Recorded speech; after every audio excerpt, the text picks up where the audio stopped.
下面呢，我们就有请阿塞特首席执行官 CEO 马克·阿普杜拉汉先生来为我们做演讲。他为数据驱动决策传播先进的分析方法，在国家政策、企业战略、经济增长、金融、公司合作、兼并收购和业务流程重组方面具有丰富的国际经验。他规划设计并创造数据分析和战略分析的方法。他曾经是美国政府、世界银行、联合国多个美国以外的政府以及世界多家大型企业的战略顾问。他演讲的题目是在大数据战略和分析的前沿。我们有请。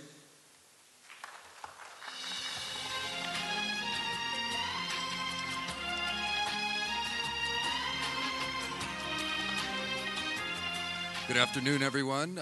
Chairman Zhang, well, thank you so much for the invitation and hosting this wonderful conference where we can share our thoughts, ideas, and our experiences with public sector officials, private sector officials, as well as academics. So today I'm going to talk about what I've seen over the last 20 years as the frontier of big data analytics.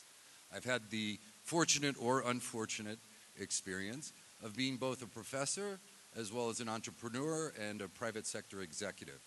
And we've been challenged for the last 20 years to take academic theories and then turn them into reality, turn them into operational tools for companies, from human resource analytics to trying to identify the best employees, to the public sector in terms of identifying trillions of dollars of foreign direct investment, where best to invest and how best to manage those national strategy portfolios.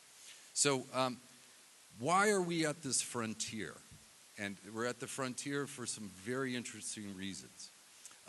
We talked a little bit about the Internet of Things. Cisco estimates between 20 to 50 billion devices are going to be connected by the year 2020. I want everyone to think about that.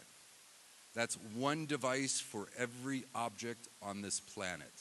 Every device is a sensor. Every device can collect data. Every device can send feedback. So we're creating a very complex system. So we heard a colleague earlier today talk about big data. It's called the big data tsunami. We're going to see a big data mega tsunami come even further. The second thing, which most of you are probably familiar with, is something called Moore's Law. So in IT, in hardware, in chip manufacturing, there's a law by Gordon Moore that every 18 months, processor speeds tend to double. Well, over the last 40 years, we've seen about 1,000-fold increase in our computing power. Well, a lot of people don't know about a lesser-known gentleman called Kreider. Kreider's law on software and algorithmic efficiency has over 43,000 times the impact over the last 40 years. And that's in making our algorithms more efficient, making our software code more efficient. So if we multiply more by Kreider, what opportunities do we have today? We have a 43 million-fold increase in our capabilities. That's what we're doing with big data. That's what you're doing here in Guyana with smart cities. Just like life on this planet moved from a single-cell organism to a multi-cell organism during the Proterozoic eon about 1 billion years ago, we have sensors in structures. We've built infrastructure. We built smart roads. We're building a smart grid. We're also building smart waste treatment, smart health. But in these macroeconomic or these geophysical structures, human beings act, react, and interact. So there's a lot of retail analytics. There's population analytics. There's geolocations of where we are. So we're building these large, complex systems, much like a complex organism. This is one of the elements of the new frontier. So I'm going to talk about 4 areas where there's challenges as well as opportunities for us as academics, as policymakers, and as the private sector to solve the problems together and capture the opportunities together. So we'll start with more data. So what is big data? We've all talked about it. Everyone thinks about volume, variety, velocity, and value. Big data is a lot like small data, just a lot of it.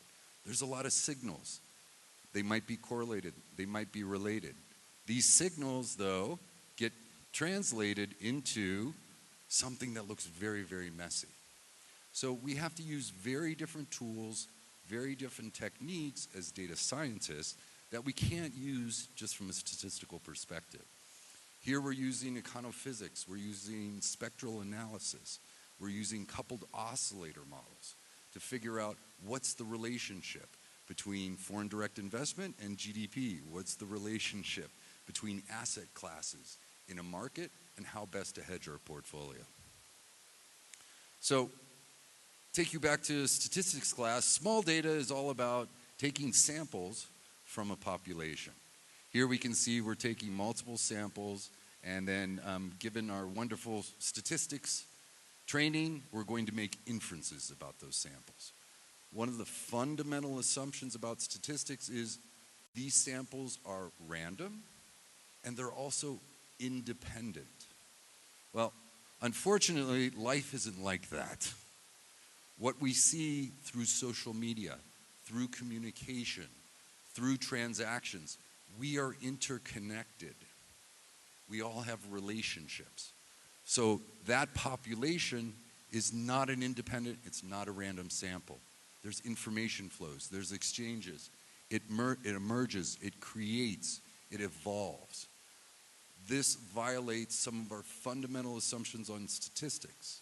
And so if you're using human in the loop or even machine learning statistics, you're going to be fundamentally wrong with all the insights and inferences you make with this.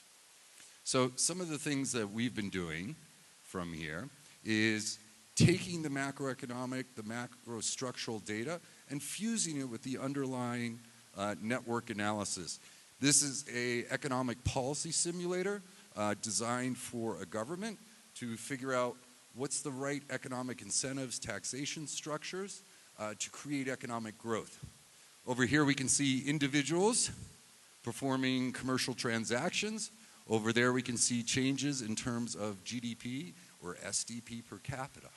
So we're creating real tools, real dashboards, real models to address policymakers' real concerns. Let's talk about now more model. So, back to statistics class, very easy. All statistics is about is the best fitting line, minimizing the sum of squared errors in a regression, and we're going to say that the past is going to tell us what the future is. Well, with big data, we have not just that data, we have a lot more data. And that more data can give us different insights, different inferences, and different predictions into the future. And that's the whole point of what we've been talking about. Well, there's even a more important area, and that's just not the statistical, not just the artificial intelligence, it's the behavioral aspect of human behavior. So for many years, scientists, millions of academics, have been studying how X is related to Y. How does government tax incentives affect growth? How does monetary policy impact inflation? How does temperature impact crime, etc.? So what we've learned is it is not always that simple. It isn't X versus Y. There's lots of mitigating factors. There's lots of intermediate steps when there might be A, B, C, D, etc. So behavioral economics, social scientists have mapped these causal pathways to figure out how A actually impacts B, how X impacts Y. And this is the realm that we're taking this now into what we call artificial intelligence and also some deep learning, because we can make very different predictions. Instead of the past is going to tell us about the future, Now there's free will. Now human beings are wonderful, strategic, dynamic, adaptive people that like to either do very well or mess things up. So we can make very accurate predictions on tipping points, phase shifts, where human behavior has a huge impact. Let's talk about some of the deep learning in artificial intelligence, and this is very, very exciting because it's going beyond the traditional feed-forward or back-propagation networks, and what it's doing is actually adapting and learning inside the process. This is very, very important. Most of us heard this in the context of chess games, or I think there was a Go deep learning contest recently. But what this allows us to do is become more and more accurate, not only with our predictions, but to be able to incorporate more and more different phenomena that we never had before, phenomena that we could never see before from a statistical perspective.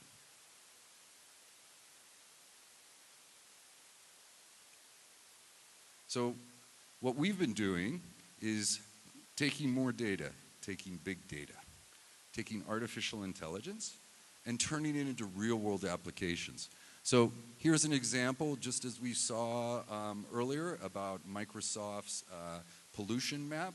We're building strategy maps for mergers and acquisitions. Our clients are CEOs, boards, chairmen, who want to understand, do we acquire one company or a competitor? And if we acquire that competitor, what's the rest of the competition doing? So we use big and small data to build these market maps. And then we fuse that with some behavioral analytics and artificial intelligence to figure out what are the terms and conditions of getting a deal done. So we're going to map all the players at the table or behind the table and figure out what's their interest, what are they asking on price premium, discounts, people issues, etc. So here what we can do is run our analytics and figure out if it's better to merge with company 1, 2, or 3. So here we merge the detailed tactical negotiation analytics with the decision tree strategy market map, and we can actually figure out what are the optimal paths for our clients to take, given the rate of return, given the valuations, given the synergies that they're trying to get. Well, let's go into now more insights. Very quickly, data science is usually the purview of PhDs, CEOs, and top officials. Well, that's all about to change through something called narrative analytics. So we're taking data, we're taking information, we're taking insights. We're tracking them with KPIs or metrics to figure out what does that say in the real world, and what does that say to a normal human being, not a data scientist. And we can take that, we can use machine learning, we can use neural nets, we can use natural language processing and expert systems to take all that information and turn it into an actionable real-time report so that we know that marketing costs are going to go up, but I should reallocate my marketing portfolio in this example, but I can increase my sales by 8%. The final area I'm going to talk about is more value. Here, this is an example of a high-level architecture engineering slide of fusing the macroeconomic, the big data stuff, with microeconomic as well as investment proposals, and figuring out the behavioral analytics of what are the risks. Are people going to agree? Are they not going to agree? So here you can see discounted cash flows for one particular project in this portfolio. We vetted 150 projects for the United States and several Western governments, all across the One Belt, One Road initiative. The valuation of the portfolio is about $3 trillion. And this is your traditional financial analysis. However, we'll go in, we'll use finance analytics, we'll use big data analytics to customize those cash flows and figure out what's real and what's not. We'll also go in and figure out how this particular project, whether in the energy sector, whether in the healthcare sector, whether in the banking sector. How much GDP per capita will it contribute? How much in terms of government taxation receipts will it contribute? How much in terms of household income to local residents will it contribute? Very, very interesting. So, but we take that, and then we don't just look at one project, but like investors in the marketplace, we'll look at several projects. Perfect, perfect. So here's a portfolio of several projects in terms of their cash flows over time, and then given big data, given the changes in the marketplace, given inflation, employment shocks, given individual project performance, these things will change. So you cannot set up a strategy in advance without it being alive and dynamic and adaptive. So I'm going to leave you with one of our favorite sayings in data science. We call it M5. And so there's 5 M's, and so the first M is if I can measure something, I can monitor it. If I can monitor it, I can manage it.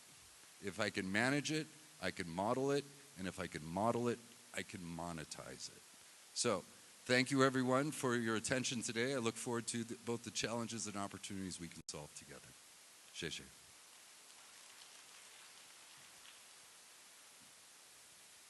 谢谢马克先生。哎，你的这个演讲就跟你一样这么英俊潇洒。哎，再一个看你的 PPT 的，也是这个与众不同，感觉耳目一新。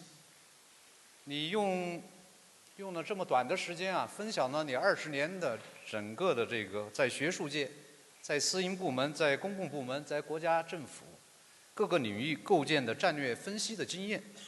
并概括出你认为从现在的视野通往新的前沿的4个关键的要素，我们叫做更多的数据、更多的模型、更深刻的见解、更多的价值。内容非常的深刻，视野广阔，非常的精彩，谢谢。